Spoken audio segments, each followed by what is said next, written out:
Hi, I'm Mary, and today I'm going to show you the Fairlight page in DaVinci Resolve 17. So let's get started. Here on the Fairlight page, you'll see running across the top. I'll mute my playback, and you will see these are our meters where you can check out the monitoring panel. You can see your control room levels, your loudness, and you can even see a viewer of your playback as you're working.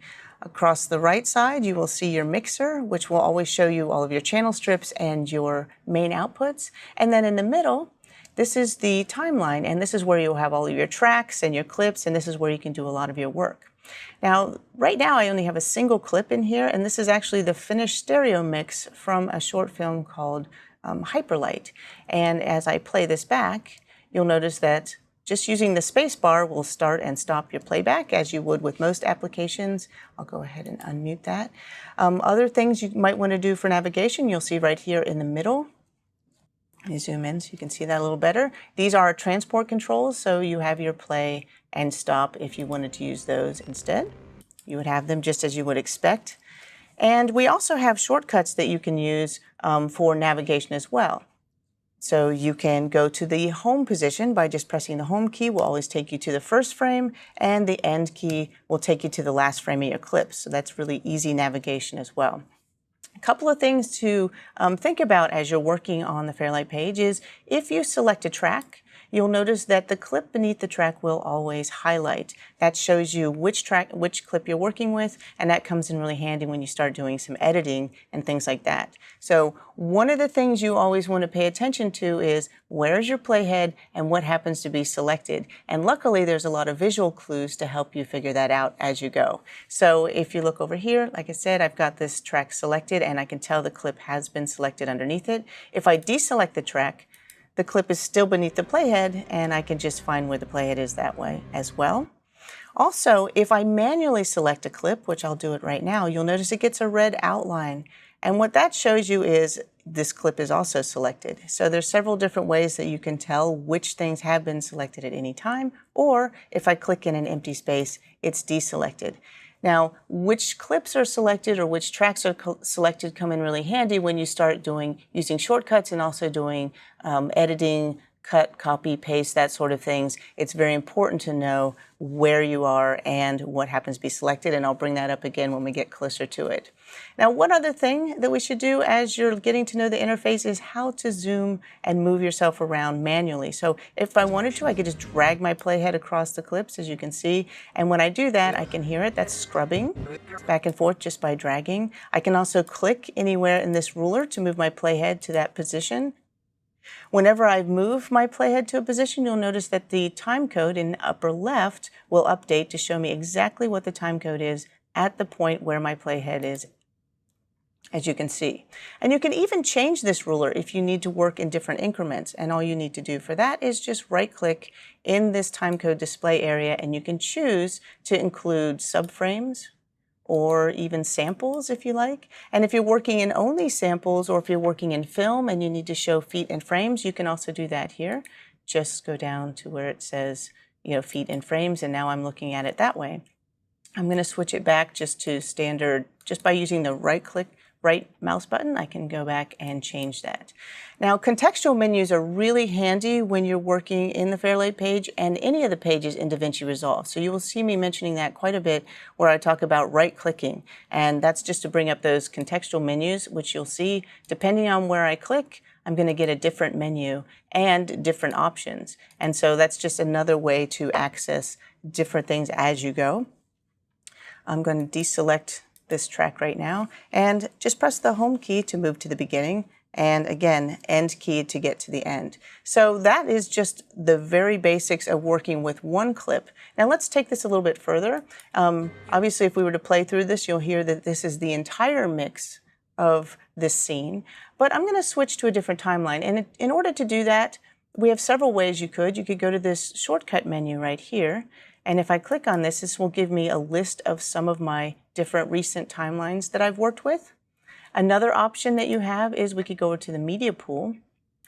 And the media pool is where you can access all of your media, as the name suggests, and also your timelines. I happen to have a bin right here, and this is the list of all the different timelines that we'll be using for this tutorial. So right now we were just in the starting timeline, which was a single clip. Let's fast forward to take our scene a little bit further, and I'm going to show you the stems. So go ahead to the next timeline, and I'm going to hide my media pool again. And in this timeline, the difference is this has broken up the soundtrack into its constituent parts. These are your stems, because every soundtrack all comes down to three elements. You have whenever you're working your soundtrack, you have your dialogue, you have your music, and you have your sound effects. And all three of those things need to be separated so that you can deliver those, because that's part of your deliverables, but also for localization to other languages, they may need to change the music or most likely change the language. And so being able to pull those elements out is an important part of the mixing process. And so this is just an introduction to how those stems work, and it's also an opportunity to show you a few of the other features for working with your sounds. So I'm going to come back into my scene right here, and I'm just going to hit Shift-Z, which is a default shortcut which will zoom all of your tracks so that they fit the window, as you can see, horizontally, which is nice. Now, I'm going to talk about selective playback for a minute, because when it comes to selective playback, right now I have my stereo mix, which is up at the top, plus the VO stem, and that is my voice stem or dialogue. I have my SFX, which is my sound effects stem, and then the music stem down below. And it's those three parts that are really combined to create our mix. So the thing is, if I start playback right now, just by starting playback, you'll notice that I'm hearing all of them at the same time. And that's not exactly what I want. If I only want to hear one of those tracks, just press right here. This is the solo button. And that will isolate that track so it's the only one that we hear during playback. And now we're hearing the actual stereo mix. Now, one of the things you'll notice as we see this, let me stop that for a second. I'm also going to dim my playback so it's not quite as loud. Over here in the top right, you'll notice that we have these monitoring controls. And what those do is, those are your listening levels. So I can instantly mute, or I can adjust the levels, and I can also dim. Let me just zoom in on that so you can see that a little bit better. And as you can see, there's my dim. That will knock it down by 15 decibels, and you'll notice that it turns yellow to show me that it has been dimmed. Anytime I press that again, it will put it back to whatever listening level I had before. So again, dimming the levels, or you can also mute. But that's your entire playback. And in this case, I just want to solo this one track. And I wouldn't mind making this a little bit bigger. And when it comes to making your tracks a little bit taller, you can just manually grab one track and make that larger or smaller, as you can see. If a track is selected, you can also zoom horizontally on that, or vertically very easily. Right here is the vertical zoom slider. And as you can see, I can make this larger or smaller. You know, that's basically changing the height. And when it's selected, it makes it really easy to see that waveform inside of that particular track. So these are just kind of getting to know the interface a little bit. Now, something else you'll notice that if I deselect the track, that there is actually an outline on that waveform. And that is one of our timeline view options. That would be right up here. And this is just lets you choose different ways to view things. So as you notice that if I click on that menu, this will give me a few other options that I can choose. For example, this turns that border on and off. So I can choose to include the border, or I could turn that off at any time. I'll actually turn it off right now. And there's some other things that I will also show you as we go through this tutorial. So anytime you want to close that menu, just click off of it and it'll go away. And again, that was the timeline options, timeline view options menu, which is right next to your vertical and horizontal sliders. So let me zoom back out. And so as you can see, now I can see my waveforms without the outline, and I could play those through. So this is my stereo mix, and we have the solo button, as I mentioned, but we also have mute. As you can see, everybody's familiar with mute. And so if at any time I don't want to hear a track, I can also click those to mute all of the other tracks, or We can also swipe those by just swiping across the mute buttons or the solo buttons. So during playback at any time, I can choose which elements I want to listen to, and I'm going to do that right now. So I'm going to turn off my dim. I'm going to start early on, and I'll start by just listening to the stereo mix, and I will mute these. Notice I just swipe those on. I can start playback. Then I can switch that off and just listen to my voice. This would be just the voiceover track. If I mute this one. If I solo this, everything else goes off, and now I only hear the dialogue. Are you sure? Positive, do it.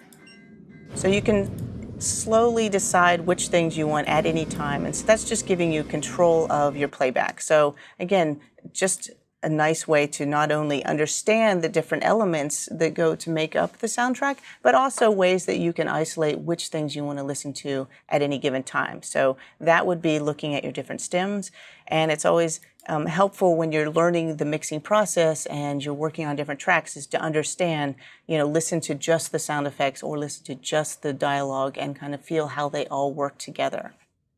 Let's go on to the next timeline. We're going to kind of take this to the next step, and I'm going to show you another thing that we really have to work with to get to the final soundtrack, which you were listening to those final stems, is we actually have to start with our production dialogue. So let's go over to before and after dialogue, because this will give you a nice idea of where we started. So if you look, this is the exact same scene, but the sound we're listening to now, this is the actual the raw footage, and as you can see, this is going to be the scene without any embellishments. None of the extra work has been done. This is just how it was on the set. I'm going to actually zoom in a little bit so we can see this a little bit better, this section, just using my horizontal zoom. Now, one of the things to think about when you're using your horizontal zoom is it's always going to be based on the playhead position. So my playhead's at the beginning, so it's zooming around that spot. And if I were to play a little bit of this, Wait, where am I? you'll hear this that's the talking. And in this scene, we have Emiliana, who is our main character, and then she has a talking computer, because as you know, in space, all computers talk. And there's a talking computer that helps them out, and that is Ada. So she is a second character. Right now, this is the production sound, and so what you're hearing is someone feeding the lines for Ada, which will then be replaced later on. And in fact, we'll be doing some work with the Ada voice and some of that incarnation in a few minutes. So, but what you'll hear is just the way it was recorded and the different voice that was feeding those lines. So his power reserves are critical. Once his oxygen runs out, he will die. So as you can see, not the most exciting thing, but the editors had enough footage and sound to be able to cut the scene together and move on to audio post. And I'm going to zoom out a little bit here. And I'm going to move to the next section. So what we have next, so you can see kind of this before and after and get a feel for how this works, is the next shot down is this is going to be the scene. So we went from the footage without all of the visual effects to now the visual effects have been done, and this is what the sound, the finished sound, same scene. You're in orbit of planet Q-465b. What about Philip? Philip's cryopod has lost power. Now, one of the things you can do now with DaVinci Resolve 17 is at any time you can just press the P key, or instead of pressing P, if you'd rather, you can come over here to the workspace menu and go down to where it says Fairlight Viewer. And this is where you can undock your viewer if you would like, or you can go up to the viewer mode and choose Cinema Preview right here, the Cinema Viewer, and that would be Command F if you're on a Mac, or Control F if you happen to be on a PC. And so what that will do is it'll give you that full screen preview so that you can actually watch and listen at the same time. That was critical. And that's just a single keystroke to get you to that. Okay.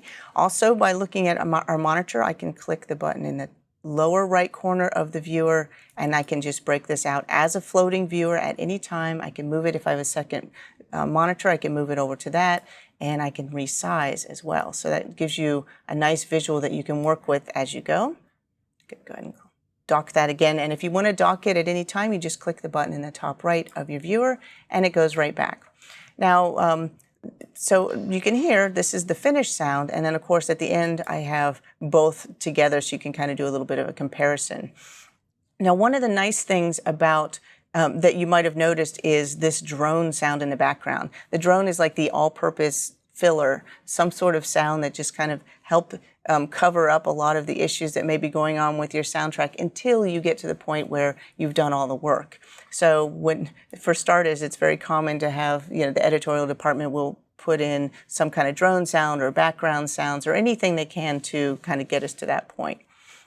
So that's just helping sell the sound. But, one of the things is, where do you get those sounds and how do you make those work? And if you're used to working with DaVinci Resolve for editing, then you may be comfortable with just doing basic, video and audio editing. But over here on the Fairlight page, we have a couple of features that only work on this page. And I'll show you right now how you can bring in some additional clips if you want to, and a couple of options you have. And let's just use this drone as the example.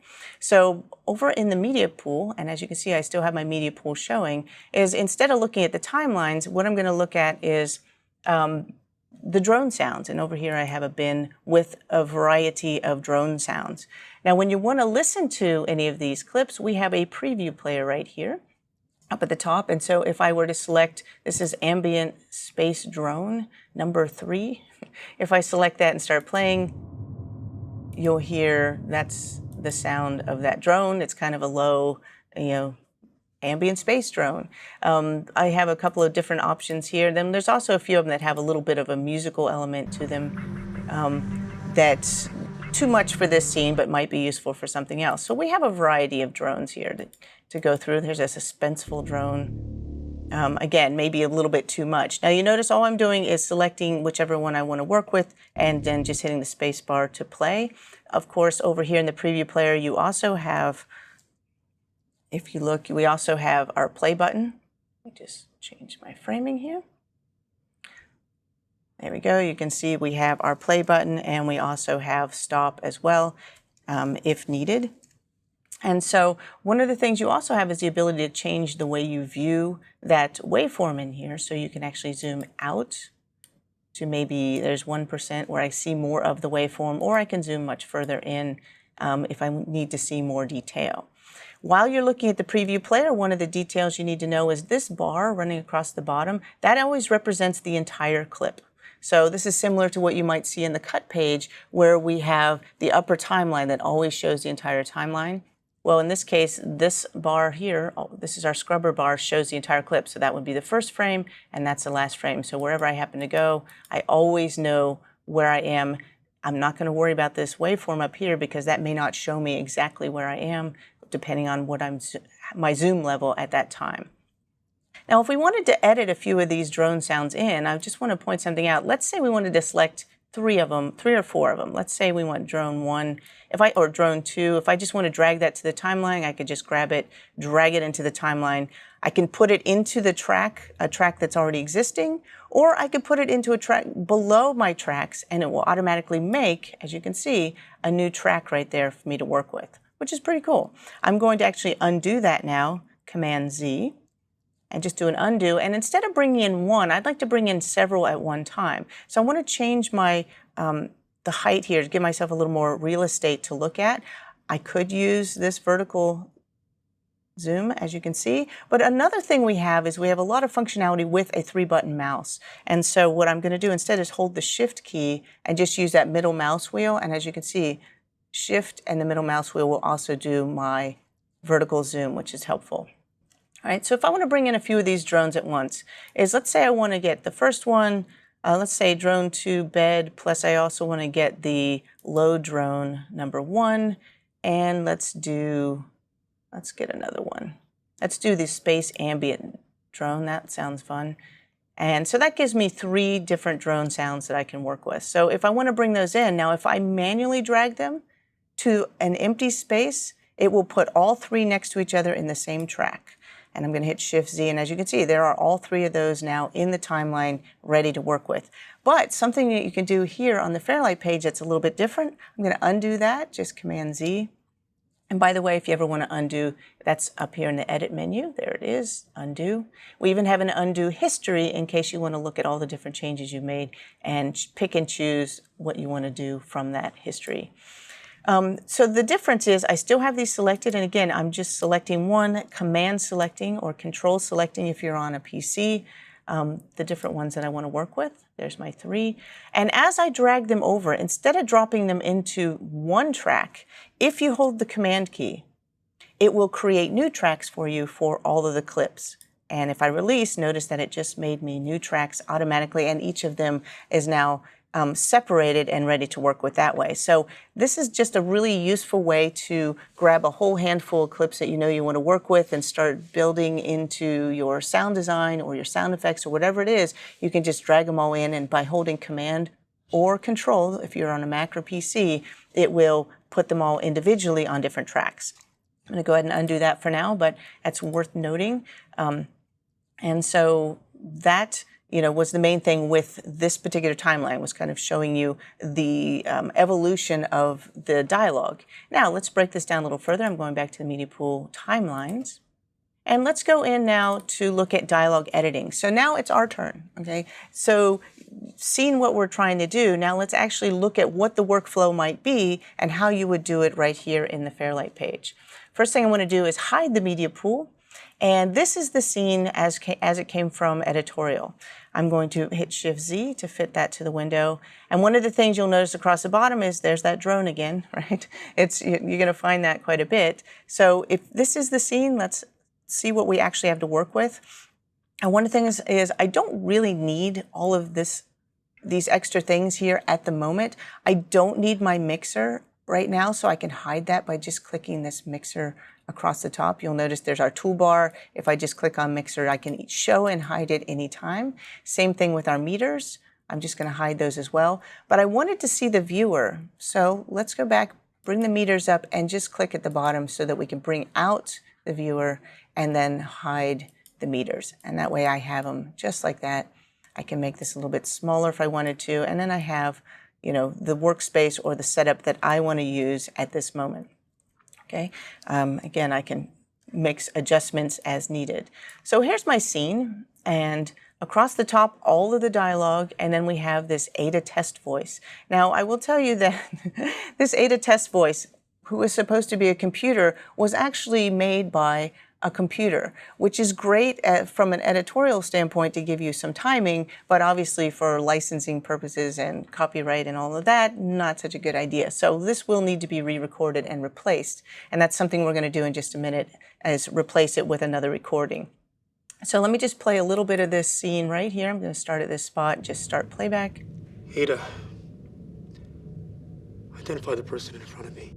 Emiliana Newton. Are you sure? Yes.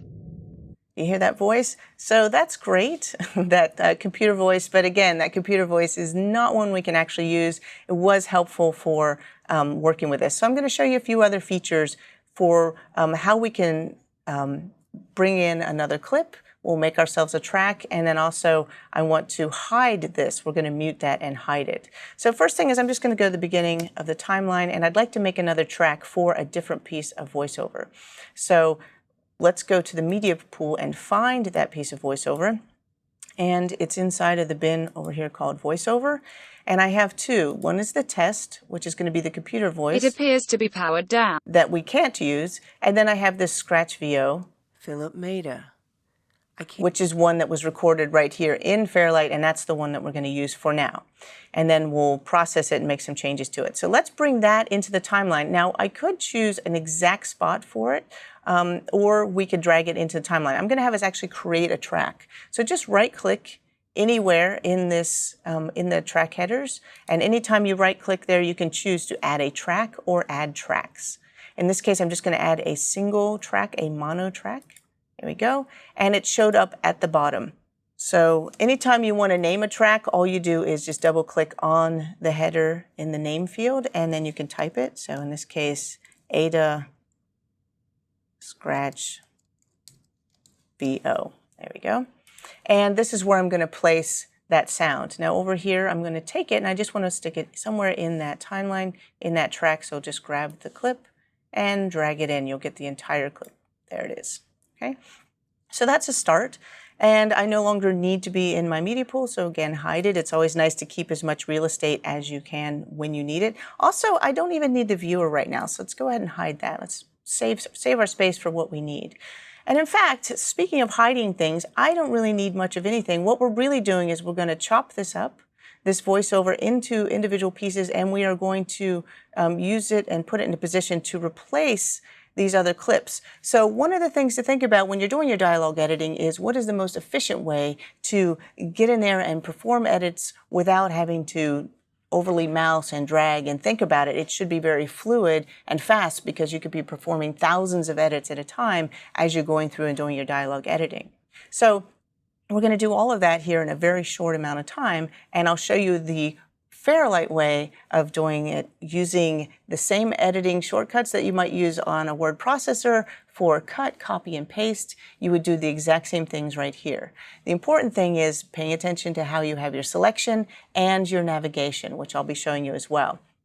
So one of the things I noticed, though, is this came in from editorials. You notice that there's been some keyframes applied. I noticed that there's a little effects. It sees right here, there's a badge that shows that there's an effect on this. And one of the things I need to do is actually wipe off anything that anyone else may have done to these clips so that we're starting with them fresh, right? We want them to hear how they were actually recorded so we'll know what we can what we need to improve, and that we'll be making those decisions. So for all of those assistant editors who spend a lot of time making this sound great, thank you. And now we want to just remove all of those attributes that are on those clips. So to do that, it's very simple. We're still using our arrow tool. We've been in this same tool all along. Just click here at the beginning and just drag straight across all the way to the end. And what I've done is I've just selected all of the clips in that track. Okay. By doing that, I can then remove the attributes on all of those selected clips with a right click. Okay, so I go over here to the right click and choose Remove Attributes. Now, what makes Remove Attributes, there it is, Remove Attributes, when you bring that up, you're going to get a separate window. Okay, there it is.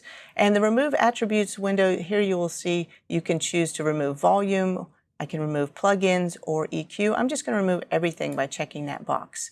Click Apply, and now all of these are back to whatever they originally were. There's been no changes applied, and that's exactly what I need for this particular functionality. So now we're starting from scratch. We can also remove the attributes on these middle clips as well, just in case there's any applied to them. Just set those as well. Okay, now we're starting from scratch. The drone I'm not so worried about. We can leave that as is. Okay, and then the next thing I want to do is we know we do not need this voice, but I would like to set some markers to use for navigation to match up with those Ada voice clips in the test track. And so I'm going to show you a little trick to kind of make it easier to navigate. You can see that using the up and down arrows will let you automatically navigate from clip to clip, as you can see. And I can easily do that, and it will look at every single clip, and it will move me one at a time, up and down the timeline, one clip at a time. Well, if I eliminate all of the other clips except for the ones I want, then it will make it even easier for me. And so what we'll do is let's bring up our index, which is right here. This is a different window we haven't looked at, or a different panel.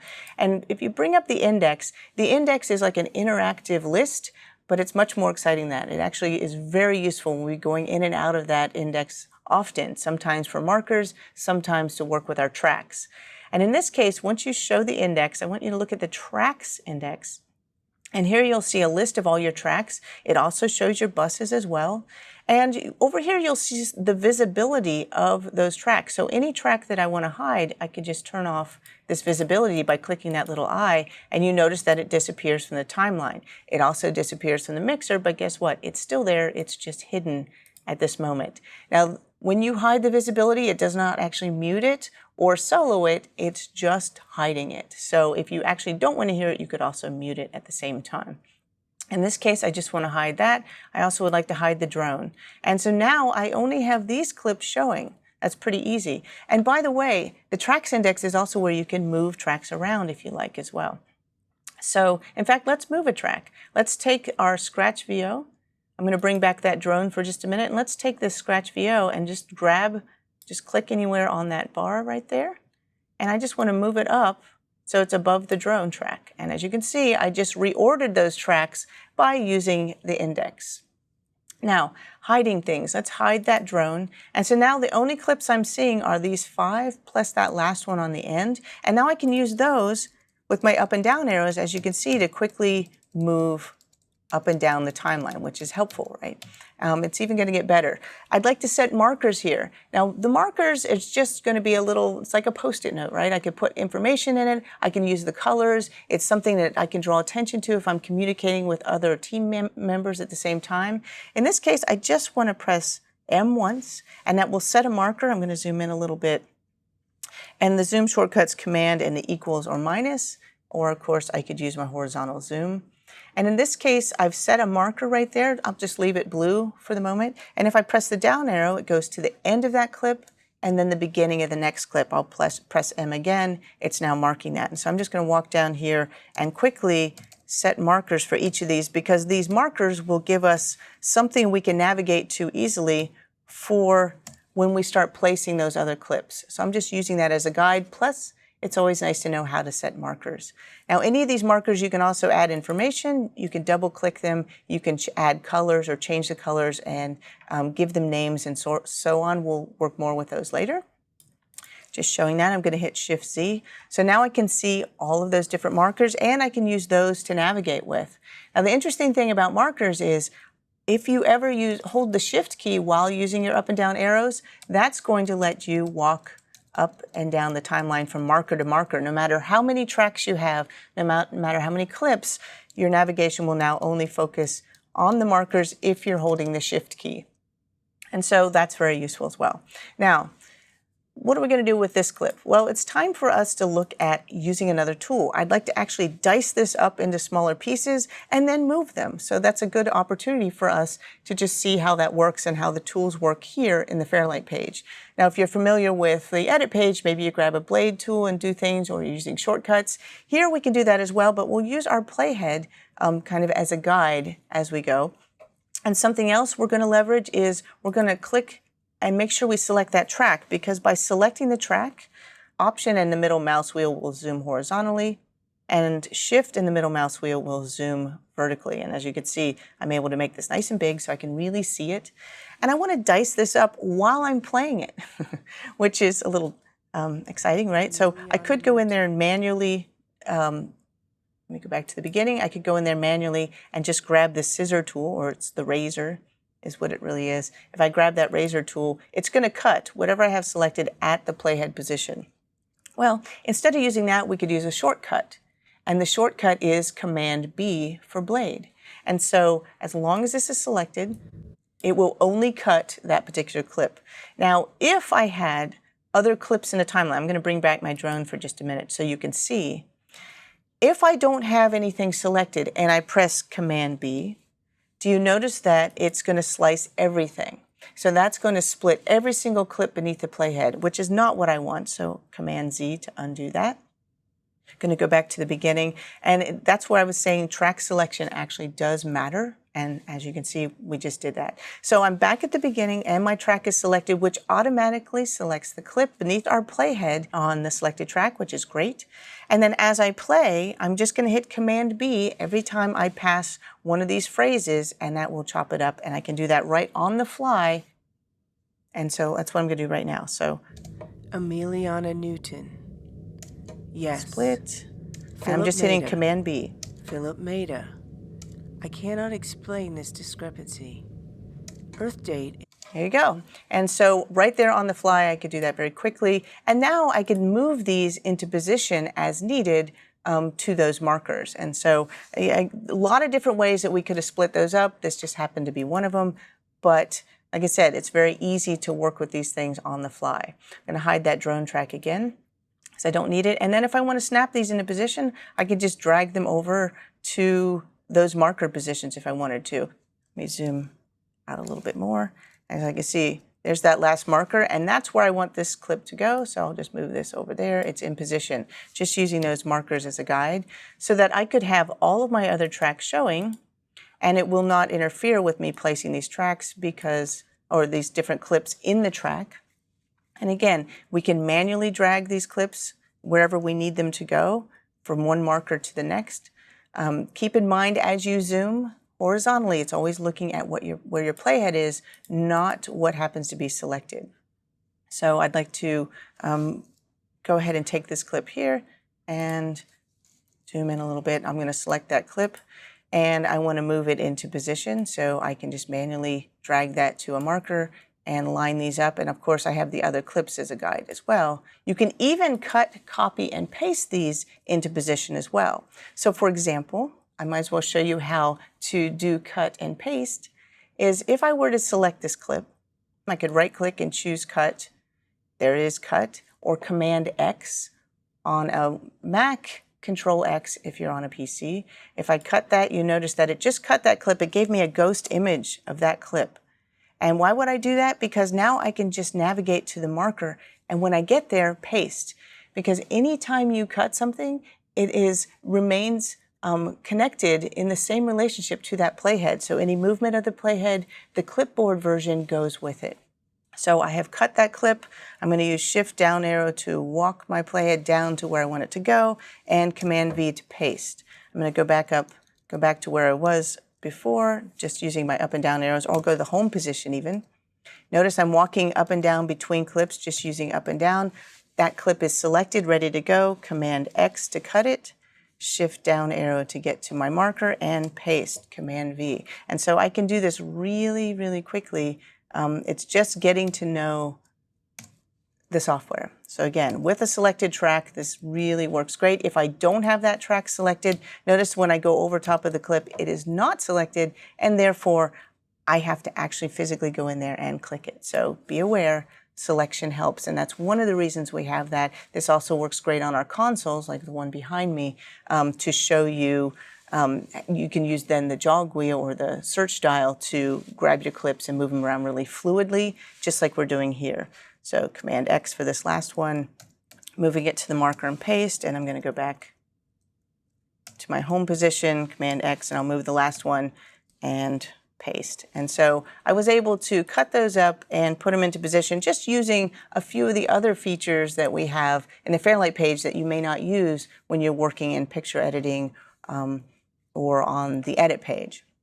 So now that I've put these into position, I no longer need this track, right? ADA's tracks. I'm going to just mute that track, and then let's hide it. I'm going to come over here and I'm going to hide that test track right there, the test voice. And so now when I play this back, and I'll just start back here, the voice, the new voice should be replacing the one that I had there before. Let's just test it. And let's go ahead and bring up our meters so we can see. Identify the person in front of me. Emiliana Newton. Are you sure? Yes. Okay, and there it is. So, and by the way, that voiceover recording was done just right here in Fairlight using a microphone. So, very easy to do. That's a little bit of our cutting and pasting and navigation within a single track. Let's look at now taking it to the next step. When you are working with dialogue editing, the other key is you need to separate every single voice to their own track. Right now we have two tracks. One is general all-purpose dialogue, which is both Emiliana and Philip, and then we have our scratch voiceover below. So one of the things we have to do is add another track. Let's do that right here. Just right-click on that dialogue track header, and I'm going to choose Add Tracks, plural. And by doing that, I can pick and choose where I want that to go. And in this case, I want it to go below dialogue. I want it to be mono, because these are all monos, single channel, mono track, so add track, and there it is. Okay, so now we have it right where we need it. And that's where we're going to then move all of Philip's dialogue. We're going to drop it down into his own track. We'll leave the top track for Emiliana. So, in fact, I'm going to go ahead and name this one. There, this top track is Emiliana. And the second one down here. And by the way, another trick is if I am typing in the name of one track and then I'd like to name the track below, just press the tab key. It'll automatically select the track name below, so I can type Philip then. There we go. So we now have the Philip track and the Emiliana track. And so now our job is to find all of the sound that belongs, or the dialogue that belongs to Philip, move it to his own track, and leave Emiliana on her own. And so very simple to do that. We're going to use the exact same kind of functionality we did before with cut and paste. The difference now is we're moving from track to track. And whether there's two characters in a room, or it's an interview between two people, or if it happens to be whatever it is, an ensemble cast sitting around a dinner table all talking at once, everybody gets their own track. And that way you can make sure that their voices sound excellent because they're going to get their own treatment. They will all be, all the work that you will do will be to make that voice sound awesome. So first thing I want to do is let's just go to the beginning of this track. I'm just going to press the home key, and as we walk ourselves down using the up and down arrow, each time I get to a clip, if I need to move it, I basically need to drop it down to the lower track. Now I no longer need to see my index. Let's hide that, so I have a little bit more room to work. And something else I'd like to do is, when I'm working on this, is make sure you can see your viewers so that you can see who's actually talking or making any noise or voicing any of the sounds that we know that it belongs on their track. Now, as far as the navigation goes, again, I'm moving up and down to get from one clip to the next. And this first clip that has some sound on it, let's start with the first one. Who's actually making this sound, if anybody? No one's actually making the sound, and as you can see, it's basically a dolly shot for Emiliana. So we're just going to leave this sound with her. Let's go to the next shot. That's Philip. So I think I'd like to move that down to Philip's track. And whenever you want to move clips between tracks, there's very easy navigation. And I can show you right where that is if you want. It's your track destinations in the timeline menu. If you go down here to where it says track destinations, audio, you'll see very simple shortcuts for that. It's going to be option right down here. It's option command and the number 1 for the track 1, option command number 2. It's basically those two keys next to your space bar are the ones that you'll use in order to select a specific track. You'll notice that you can also do the same thing for audio tracks. Those same keys plus the up and down arrows will also navigate your selection. Deselect the track and I'll just show you. If I hold down those option and command together, my down arrow, notice that I can move up and down between these tracks very easily. And that will make it super fast when I'm cutting and pasting.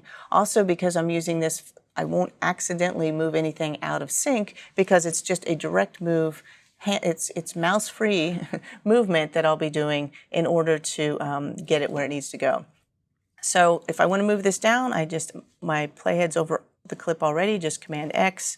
Then I'm going to hit the shortcut, Option Command, and down arrow, it's in position. I'm going to paste with Command V, and then I'm going to go right back up and go to the next clip. This one is also Philip, so Command X, down, Command V, and back up. And let's move down. Next clip is, and by the way, when you're navigating, sometimes you don't even have to watch the entire thing, but you can also move faster or slower. You could use your J, K, and L keys, which you may use in editorial. You can also use those here. Those 3 keys will allow you to move forward and back. Using J moves back, L moves forward. If you hold K and L together, you'll move in slow motion forward. K and J together move slow motion back. And of course, holding K and just tapping L and J will move a frame at a time. So it's just easy navigation, just in case you want to go through this a little quicker. This happens to be another Philip shot. This is where he actually starts talking. So Command X, move that down, Command V to paste, back up, and I'm just going to tap my down arrow to get to that next shot. Now I believe, zoom in a little bit, this is Emiliana. Are you sure? Nope, that's Philip too. So let's move that down, Command X, down, paste, back up. What's this one? 8 identify. Okay, so this one's actually Emiliana. It stays where it is. Identify the person on the map. Still Emiliana. Let's keep going. Ada, how's that possible? Okay, that's Philip. Command X, down, and paste, back up. As you can see, you can just roll through these. I can even do it in fast forward. Okay, this is still Philip, so Philip's going to need to go. And I believe that quite a few of these next clips are Philip.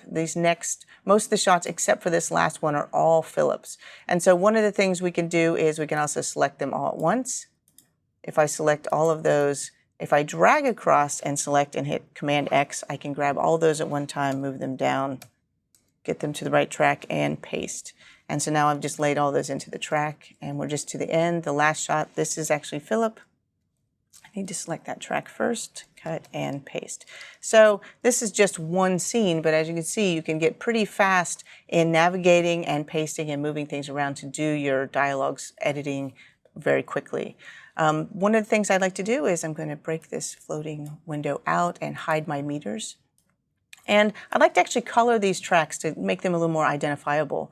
And so, you know, one of the things we could do here is let's just make this top track, I could make this orange, and then Philip's track yellow.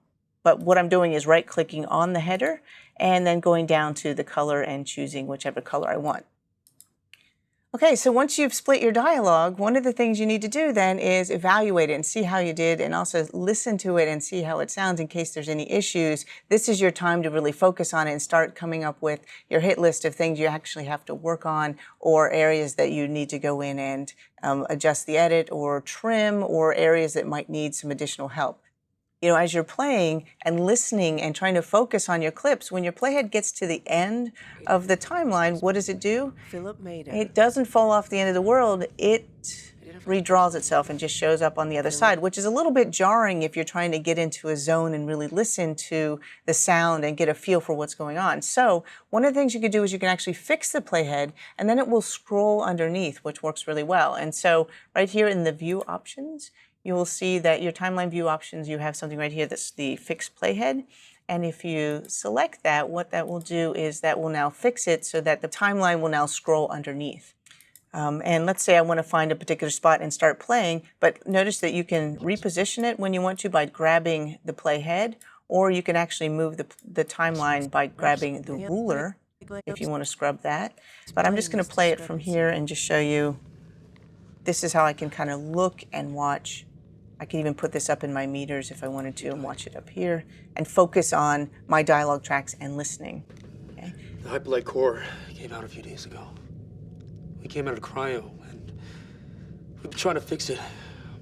Since it happened, we went spacewalking. Okay, and right there I noticed there's an issue. So this is one of those things is as I hear it, I can find it, I can see it really easily, and I'm going to go ahead and fix that, or at least mark it. And so one of the things you can do is, you notice that I had changed the track color a few times by just right-clicking on the track header. And when I right-click the track header, I can change the color, but you can also color clips. And if you do a clip color, that's going to take precedent over the track color, so that way it will stay there and you can have both as a guide. And so in this case, instead of changing the entire track, I'm going to change the color of this particular clip. So I'm just going to right click on that. This is the one that has an issue, and I'm going to make it just green so it'll stand out. It makes it a little bit easier for me to see that.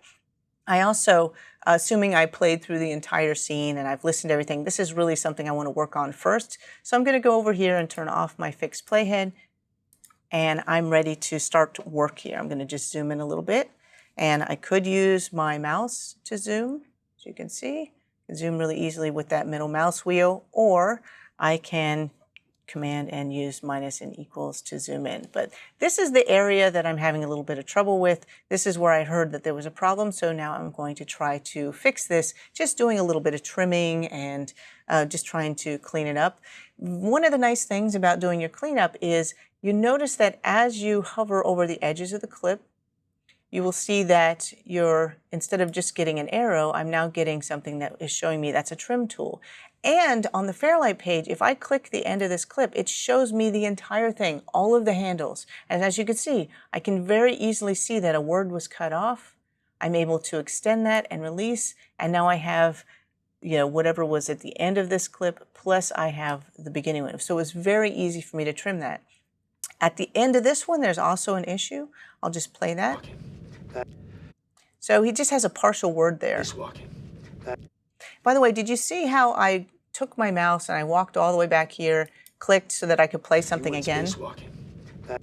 Well, we also have a shortcuts to be able to play again. Anytime you've played something, you just want to play the exact same thing again, it's the option to listen again, or Option L, Alt L if you're on a PC. And so I'll just hit Option L, You went and it will automatically spacewalking. play that again Like just 2 hours ago. as many times as I want. Option You went L. spacewalking. And it'll let me hear that. Now, another option that we have when you want to listen to a particular area, instead of just using your playhead, we can also create a range. And you can do that by marking in and out points, or you can actually drag a range. And in this case, I'll drag a range using our range selection tool. If I zoom in here, you'll see and we have a range tool and we also have an arrow tool. Up to now, we've been only using this selection arrow tool, but over here is our range tool. The shortcut is R.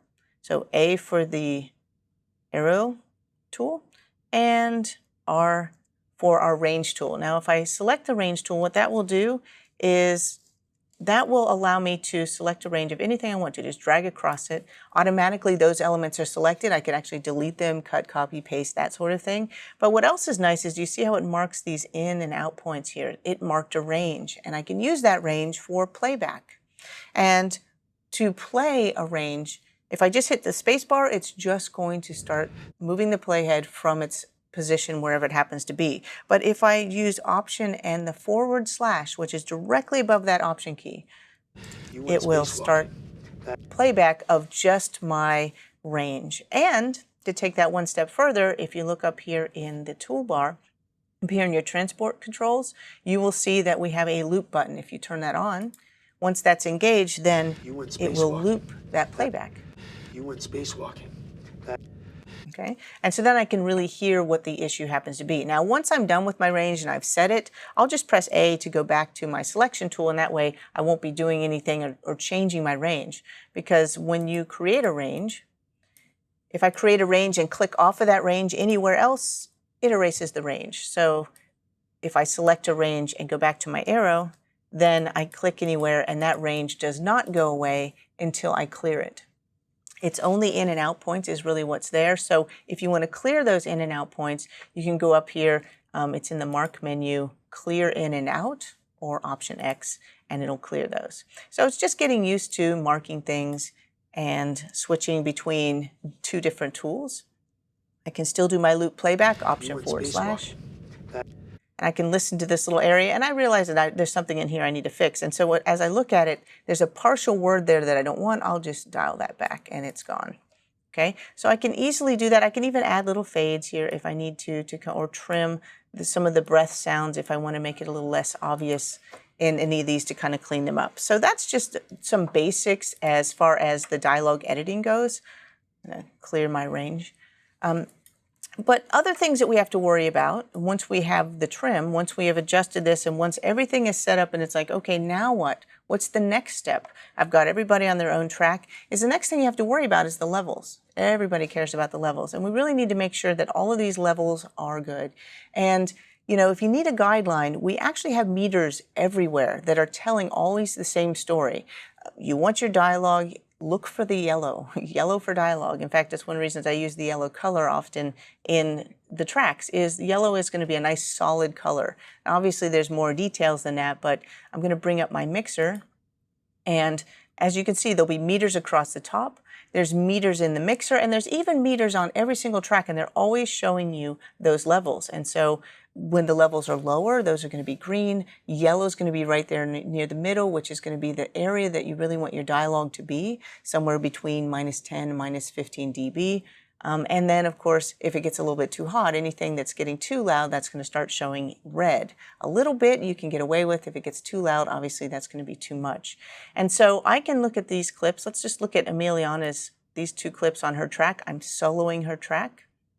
Let's select her track, and I'm just going to zoom in on that a little bit so we can focus on these two clips right here. And let's just see what those levels look like. Now, I could play them. Watch your meters. Notice I have meters here and on the right. And as I play those, you can see that the levels are low. I can mute my playback, and I can scrub my playhead over that, and I can still see the levels are low. So how do I make those levels louder? A couple of ways I can do that. I can drag this bar up and down right there on the clip. I can deselect that track if you want. It makes it easier to see. I can drag that up and down. And remember, if you would like to see the outline on your waveforms, you can always go back in and turn that outline on. If you prefer to see an outline on them, you can easily do that. That was one of those options. And as I raise and lower these levels, notice it's showing me how much change I'm applying right there in the tooltip, as you can see. And so I'm just going to raise it up, but I can do that. And then if I scrub over it, notice that I'm still looking for it to be nice and yellow, just bringing it up. And now I can see that it's yellow. I'm going to turn this off and play it. 8, identify the person I'm speaking with. Okay, and now I can hear it, and I can also see that those levels are in the yellow, which is what I was looking for, right? And so I did that one, but now I want to show you just something else that we can use as a guide. Now I mentioned the levels that you're aiming for when you're working with your dialogue is going to be somewhere, and that the peak, the average, right, where that sound is going to sit is going to be somewhere between -10 and -15 and decibels, and that would be right here on these meters. And like I said, that's going to show up in the yellow. I'm going to hide I'll just resize these a little bit. If I hide my monitoring panel, you can see this mixer a little bit better, and you can see that if I were to play this clip, now watch this, I want to select only that clip. I'll use the range tool, select that clip by clicking anywhere at the bottom of that clip, bottom half, and you notice it selected it and marked it so that I can do a loop playback of that 8, clip identify very the person I'm easily. speaking with. Option /. 8, identify the person I'm speaking with. 8, identify the person I'm speaking And as you can see, it's right there in the yellow, and there's even, these are sticky meters, so that you're going to see that they have that bar across the top is showing you your peaks, but then you can also see the average level is that nice solid bit. And so I've got this right where I want it to go. It could even be maybe a hair lower, but I'm really, really close. And we also have additional things that we can use for this if we'd like to help us find these levels even easier. And so in addition to our meters, let's add a plugin. Okay, we haven't added a plugin yet. Let's go over to the effects library. Okay, you've seen the media pool, you've seen the index. Let's go to the effects library, and this is where you can access all of the different effects that come with DaVinci Resolve. And in this case, these are our Fairlight effects right here, our audio effects. Now, if you're working with DaVinci Resolve Studio and you have VST effects or AU plugins on your system, you can also access those from here. In this case, these are all of the different plugins that come with Fairlight. And in this case, the one I'm looking for is, believe it or not, a meter. This is just something that's kind of handy. It's not going to change our sound, but it gives us something we can look at. And so just take this meter, and you can put your plugins on clips. You can have unlimited plugins on a clip, or you can put them on the entire track, up to 6. And so at this moment, we're going to put this on the Emiliana track by just dragging it from the effects library, there it is, the meter, and drag it right to her track header and release. And what that gave you is a little meter, as you can see. Now this is a sample peak program level meter, and so that's going to give you the same kind of readout that what you're getting over here, and this will clearly show you what the level is of this clip. So if I start playing it, you'll 8, see, identify the person I'm speaking with. okay, it's showing me that the peak 8, identify is the right around person -9, I'm speaking with. but the average is probably right about where I want it to be. But just in case, I'll take it down just a little bit. Try it again. 8, identify the person I'm speaking with. Okay, there it is. So now it's peaking at 8, around identify the person. -11. The averages are still nice and yellow. 8, identify the person I'm speaking Okay, so that's all working exactly the way I want it to. So that's great. And because I've added this plugin to a track, you'll notice that here in the mixer, you can see there's the plugin right there. You can see it right there. I can even delete this if I wanted to. I don't. And if I were to close this so I don't see it anymore and I want to bring it back anytime, that interface, I just have to come over here to the mixer and I can just click this button right there, the controls, and it will automatically bring that back up. So very easy for me to work with that right there. Okay. So now that I've checked the levels on that particular clip, I'm going to bring this back up. Let's do one more. As you can see, I want to adjust this one as well. Now, I'd go through and we'd have to adjust the levels on all of the clips, but now I can kind of eyeball them and get them close. with. Identify the person on the med lab. Okay, so both of these are right on, so I'm good there, done with Emiliana's track, and then I would move on to the next track. Now, hers is fairly easy to work with. Philip's is a little bit more complicated. He has a lot more going on in his tracks, which is fine. But, you know, one of the things you have to think about is also adjusting levels when some of what they're saying is quieter and some of what they're saying is louder. You might need to actually have keyframes to change the level within a clip. And so I could do that right here. Let's look at this. Let's see, which one of his pieces do I want to work with here? He's got a couple of good ones where the levels change within the clip. Let's listen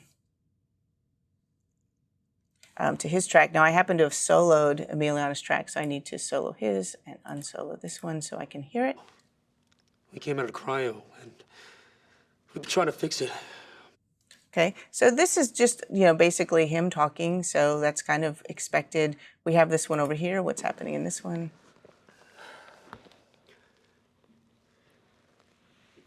You died. Okay, right there, he says something really important, but it's very, very low. He says, you died. So I'm going to bring that up a little bit. Let's listen. You died. Okay, we're going to definitely have to bring that up a little bit, but it's also very creaky. There's some sounds going in there, so we're going to have to deal with that. Let's go to the clip right after the green one here. I'll look at that a little bit more. I definitely see a lot of level differences here. So one of the things I'll do is I'll just add a keyframe to that, or a couple of keyframes, so I can bend it so that I can make the levels different from the beginning of the clip to the end of the clip. And to do that, simple to add a keyframe. You just hold the Option key or Alt key and click once. So this first section is a little low. Just 2 hours ago. And the second section is pretty hot. So I'm going to just basically Option click and add 2 keyframes right there in the middle. As you can see, Option clicking adds the keyframes. I can then grab the levels and make them higher or lower by using those, to alternate, how the sound works. So otherwise, I'm adjusting everything. So as you can see, I just raised that level a bit. 2 hours ago. Boom, there's this explosion and it surrounded the whole ship. Okay, and so that allows me to kind of adjust the volume. And then you can also get in there and really massage those levels as much as you need to for different elements as you go. If I have these little peaks right here that seem to be a little bit too loud, I can also add keyframes, again, Option clicking to add those keyframes. And it doesn't matter whether the clip is selected or not. Once I've done that, I can use my arrow tool, it's fine. And notice that I can raise or lower just that one little section by using keyframes. And so that's very helpful for getting in there and massaging your levels and getting them just right. Your goal is to adjust the levels of the clips just like you might if you were doing color grading. You want to balance each clip. Same thing here. You want to balance each audio clip within the track so that the track stands alone when you go to do anything else with that. So that's just a little bit with the balancing of the levels. Now let's go down and look at one other thing we have. I need to turn the solo off on this track. Let's bring these back together. And I'm going to hide my effects library for now. We'll be using those again in just a minute. I will clear my play range. And I want to look at normalization because that's one other thing you can do. It's kind of like the auto white balance of volume levels, right? And instead, you're basically adjusting the peak levels on a particular clip. So I'm just going to go to the beginning of Ada's track. We'll zoom in a little bit. And her first clip, if I want to check the levels on that, one of the things I could do is just right-click on that and choose Normalize Audio Level. And that lets me choose, there's my sample peak program. Notice the default is -9. Now, why would it be -9 if we want all the sound to be between -10 and -15? Well, because 9 is just above 10, right? And so if that's your peak, chances are the average is going to be sitting right where you want it. So 9's a pretty safe place to start, usually. So I'll leave it at -9. One thing I will mention is that our normalization also includes true peak, and you can also choose one of your loudness standards as well. In this case, we're just going to look at, we're balancing our clips, so we're just going to do the sample peak program and normalize. And that just barely adjusted that one. I'm going to randomly make these different just to show you that normalization will adjust no matter what levels those clips happen to be. I'm going to select all of these clips again. And this time I'm going to right-click and choose Normalize Audio Levels. And because I chose more than one clip, what that's going to allow me to do is I can look at them relatively. And if I adjust them relatively, what that's going to do is it's going to treat it as if it's one clip. And whatever the loudest peak is among all those clips, that's going to dictate how all of them move. Definitely don't want that here. So I'm going to go to Independent. And if I choose Independent and click Normalize, it's now going to look at each one independently and balance them out perfectly. So these should all be right where they need to be in the yellow, good solid volume levels, and I'm ready to move on. We've done our dialogue editing, we've made our adjustments, and we've pretty much set this up and got everything exactly the way we need it to move on to the next step, which would be a little bit more of repair. Sometimes we have things that we just can't fix them with what we have. For example, one of the things we can't fix very easily is this shot right here. I will zoom in. This will be the one on Philip's track. I'll just use my mouse to zoom in. And this one, unfortunately, is one of the most important lines of dialogue in the entire show, and it is very heavily, I'll bring up my meter so we can see it. And if you listen. You died. Okay, he says you died, but you hear all that weird creaking and stuff like that. It's totally distracting. And so one of the things I can do is go fishing through my other footage and find another take where he did the same thing and just replace it. And in doing so, I'm also going to show a few other features that we have. And a couple of things are just really, really awesome for as you're building your tracks up and you're trying to align things, being able to overlap them and work within layers is really useful. So I'll show that right now. As you work, let's go in and what we'll do is I need to go up to the timeline menu and I want to choose layered audio editing. So up until this point, we've been doing, the default would be to overwrite editing, which means if you drop a clip on top of another clip, it's going to put a hole in it, basically. It's where the new clip is. If you remove the material, there's a space there where it used to be. If you do layered audio editing, they sit on top of each other in layers and become transparent as you drag them around so that you can actually overlap those waveforms and see them perfectly. It's a great way to work. So I'll show you that right now. Here's the clip that we need to adjust. And what I'll do is I'll drop the new one on Emiliana's track so we can work with it from there, just to align it. Let's go into the media pool and I'll find the clip I want. Is down here where it says repair and replace.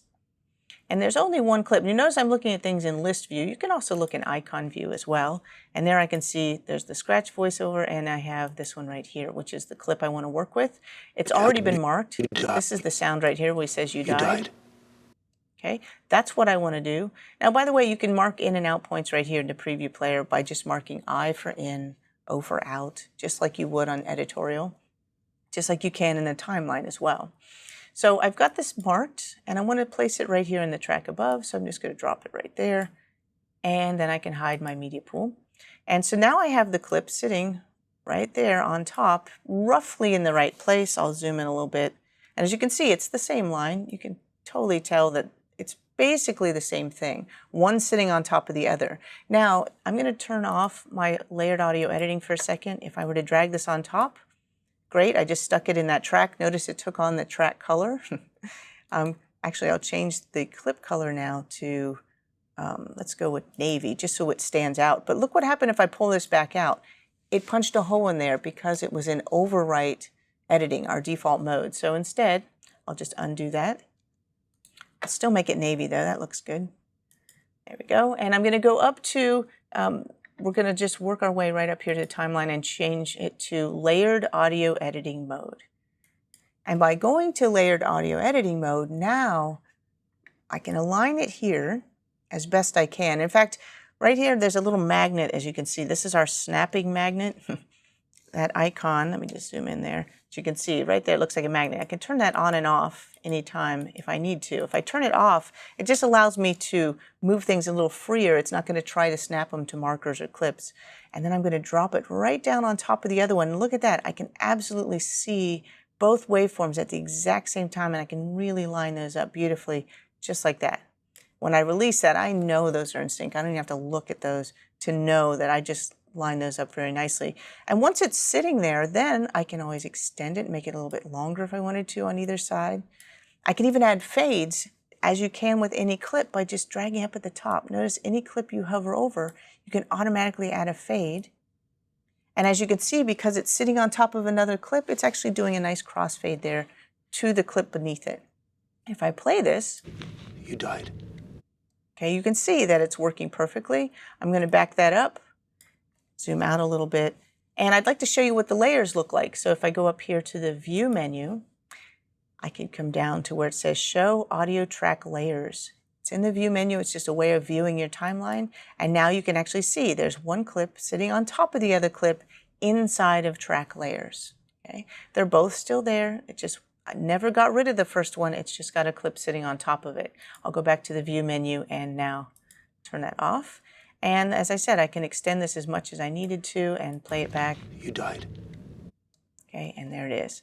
So those are just some of the things we can do to kind of for repair. A couple of other things that might come in handy for fixing up your clips. So let's come over. I'm going to go into the media pool back to my timelines, and I'm in list view, and I'm actually going to go to a little bit further timeline.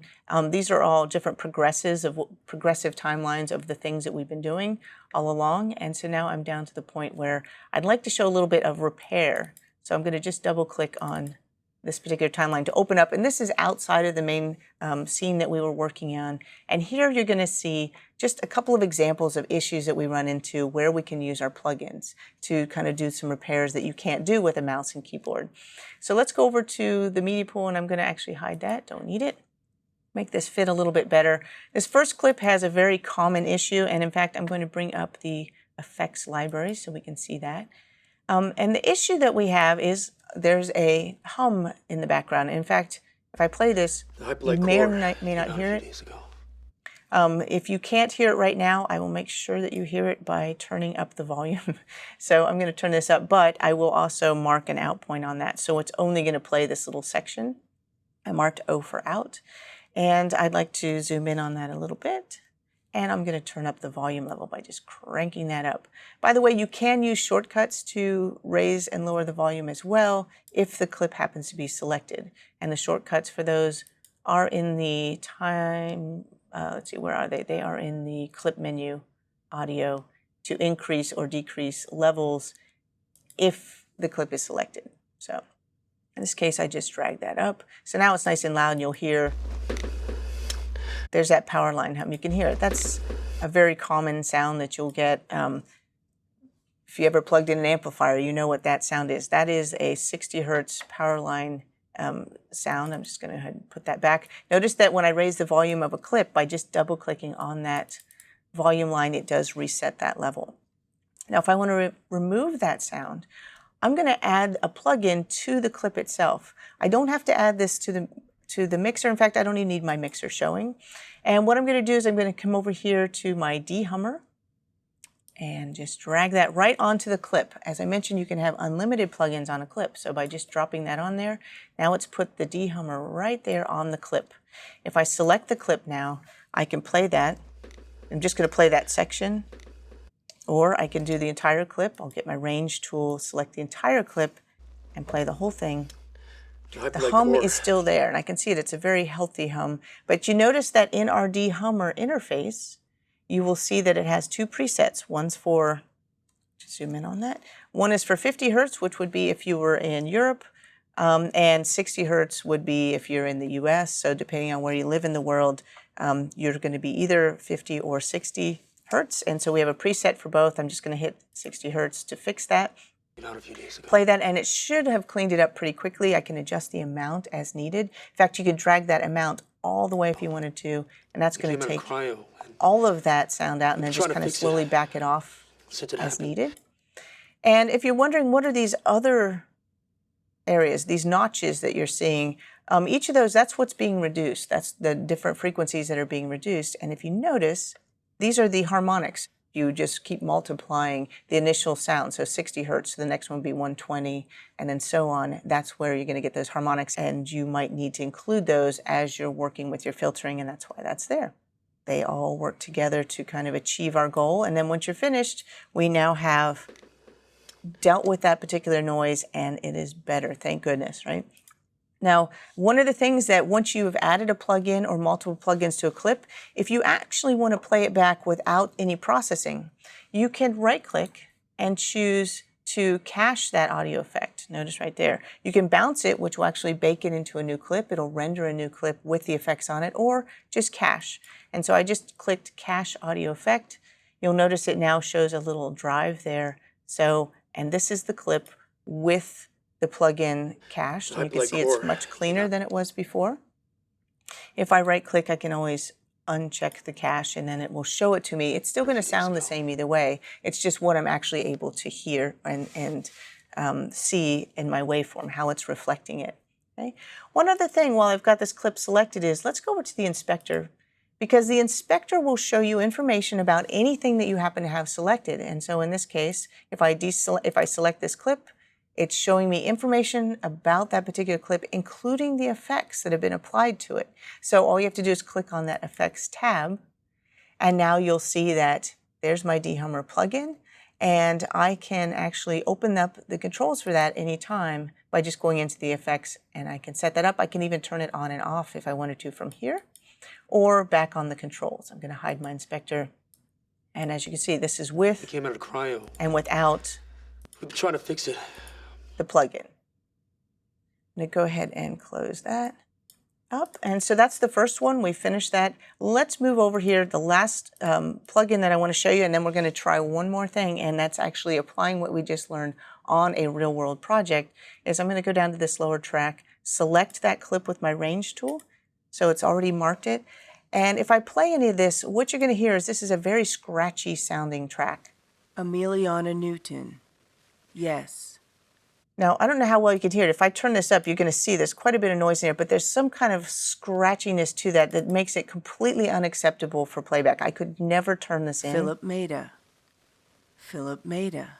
Do you hear all that noise back there? Now, what we have is our noise reduction will actually help you reduce all different types of noise. In this case, we just want to get rid of this particular sound. What's in between the dialogue, and then leave the dialogue. So the trick to that is I'm going to zoom in, and I'm going to set a range for just part of the clip, right? I don't need all of it. I just need some of it, a place where there's noise. So I just dragged a little range right there. I'm going to turn this way up so I can really hear it, right? And now if I listen, that's the noise I'm trying to avoid. Do you hear that? There's a lot of that little crackly sound in there. Now, obviously, you shouldn't have to turn it loud to hear it, but I just turned it way up to make sure that everybody heard what we're dealing with. So let's use our noise reduction. I'm going to come down here to the noise reduction plugin, and I'm going to drop that right on the clip. Now, the noise reduction gives you two options for reducing noise. I can hide my effects library. The two options that we have for reducing noise, one of them is manual mode, which basically will learn a noise profile. You tell it what to learn, and that's what it removes, sort of like using a key when you're working with images. You know, remove this color. In this case, it's remove this sound profile. So to do that, just make sure you're in manual mode. And then I'm going to press this learn key and just play some of my noise. I'll turn it up a little louder just to make sure it gets a nice profile. As you can see, that crackling noise. You see the white is the actual sound, the purple is what it's reading as the profile. And so if I turn off learn, that's what it's going to keep. So there you go. So that is the part that we have to work with. And just make sure if you are playing looped playback and you have it cranked up really loud, just only play loop playback option /. I'm going to double click on to reset those levels. And now that my noise profile is there, I can clear the range. And let's just play that clip, and it should sound pretty good. Emiliana Newton. Yes. Philip Maida. So the noise is gone. Now, if I'm doing too much, if I'm taking out too much noise, I can always adjust my wet-dry level. Dry means no effect has been applied, and wet means fully applied. And anywhere in between is how much of the effect is going on to the clip. Now, as you can see, one of the things that we need to look at here is I want to try the auto mode, because auto sounds so easy, right? Let's go ahead and select it and change it to now auto speech mode. And now what auto speech mode will do is it will listen automatically, and it's going to find the voice and actually extract it from any other background noise. And so I just switched it over to auto speech mode. And as I play, notice it will adjust automatically and just strip that sound out for me. So sometimes you need multiple plugins, and sometimes you can get away with just one. If something's really noisy, I might need to use 2 noise reductions. Maybe I'll do a noise print first, manual, and then add an auto mode. But that is how I can get this to work. So those are 2 examples of some of our repair plugins. Just want to show you how to put some of these things together in a real world project, because this is something that happens all the time. So let's come over here to the a different timeline. I'm going to use this repairs. This is a real clip from a real project. I'm actually going to go to the edit page for the first time. Just click on the edit button. And as you can see, here I am on the edit page. As you can see, the trip to get from editorial to audio post in DaVinci Resolve is very fast, right? You click a single button, I'm already there in audio post. Well, this is what this particular clip looks like in editorial. And if I were on the edit page, and if I was the editor playing it, this is what an editor would see in their tool set. Visuals look great, but listen. So with a stir fry, Audio is not great. And most of the sound is only coming out of one speaker. And obviously there's a problem, but it's not very obvious from here. Now let's go back to the Fairlight page. How do you switch to the Fairlight page? Of course, just click the Fairlight button at the bottom of your screen. And now we're on the Fairlight page. Now, right away, when you look at the Fairlight page, we see all of the channels of a clip right there in the track. And so as you can see, this top track, this looks like garbage. This particular upper channel here is barely any sound at all. It might have been a mic turned on, but there's clearly no usable sound in there. But it's being mixed with the good mic, right? Plus we're in a kitchen that has refrigerators and all kinds of other things, so who knows what all is creating the noise. So one of the first things we can do is we can just change the channel mapping of this so that instead of this being a stereo clip with 2 channels, let's just pare it down to the 1 channel we actually want. The left channel is 1, the right channel that looks decent is channel 2. So how do you change those attributes? Let me go to my arrow tool. And just with your arrow tool, A for arrow, I'm just going to right click on that clip and choose clip attributes. And when you go to clip attributes, this shows me that it's stereo and it shows me both of my microphones. That just happens to be this clip. If it was a 6-channel clip, it would tell me it was a 6-channel clip and I'd see all those channels. So what I want to do is change it to mono so it's only a single channel, but I don't want channel 1, I only want channel 2. There you go. So by making this channel 2, and making it mono, you notice that it'll just take it a second to redraw that. And now I should be able to hear this.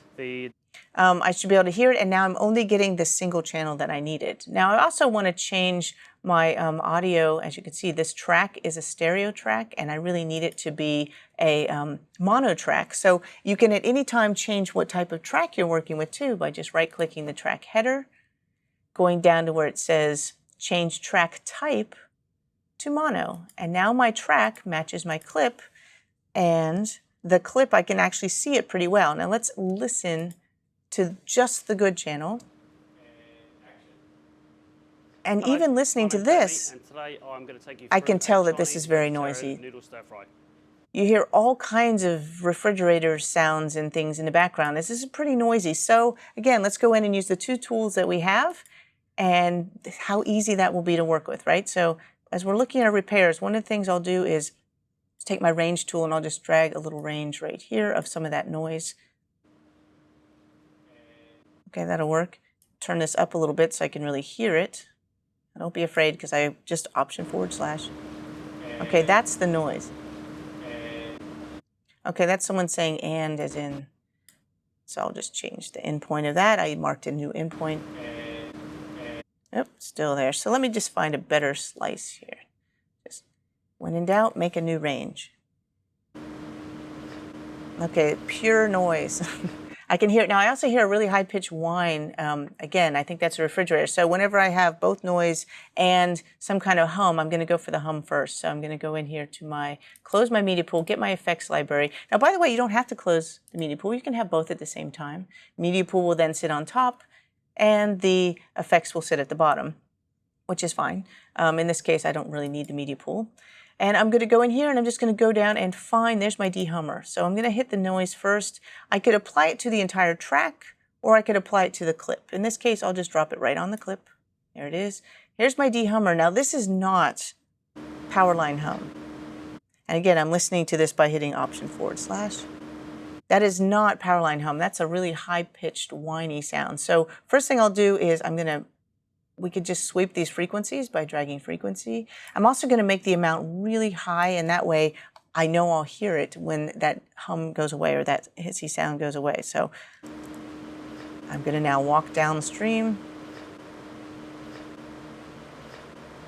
And just right there, that high-pitched whine feels like it's gone.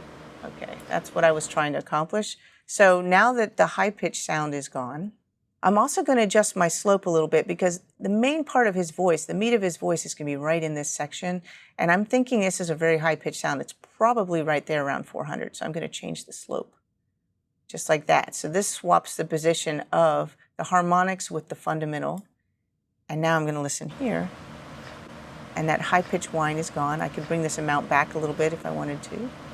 But there. So that was the first problem solved.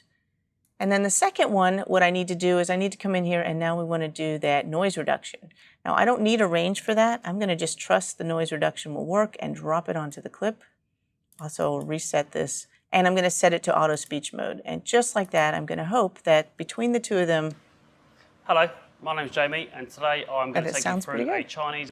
So as you can see, that was putting together those different tools that we have shown you. And in this case, just having those repairs ready to throw in there and adjust makes a really big difference. So whether it's one clip or a dialogue scene, having those repair plugins ready to use is very helpful. So I have one last thing to show, and it's right here. Let's go back to the media pool, hide the effects library, and I'm going to show you when you can't use a plugin or when there's something that you just have to find a way to get rid of. Sometimes you have to go into the sample level to edit something. So the last example for this overview is going to be fixing a music cue. Now, if you've ever come across clicks and pops in your files, you'll notice that it doesn't matter if it's dialogue or music or whatever it is, you can't turn it in if it's got some kind of really loud pop that's going to make all the speakers pop. You know, that means you have to get in there and find a way to fix it. There may be some third-party plugins that work. Sometimes they do, sometimes they don't. But you can go in there and just dial it right out on your waveform using just your arrow tool. And I'll show you how to do that right now. So I've opened up this music cue, and at the beginning of the music cue, there is a 2-pop, which is a single frame. As you can hear, that's just a 1 kilohertz tone, one frame of that for indicating that we are at the beginning of a scene or of a show, that we're using that for sync. If I put my playhead over that and zoom in and continue to zoom in, you'll see we can really get in there pretty far. Remember, left and right, that's one frame, and look at how far I've moved into my waveform. As I continue to zoom, I can get all the way down to the sample level. Once you start seeing these little boxes, you know you're looking at it at the sample level. Now in this case, that's just a 1 kilohertz tone. Now we're going to go in there and find that issue, which happens to be at this red marker. So I can shift down arrow to the red marker, zoom in a little bit, and actually let's play it. I want you to hear this. I'm just going to pull this back to the beginning, play this little piece of music. When you hear that pop, you'll see the meters flash and you'll know you're in trouble, and that's what we have to fix. So let me just play it.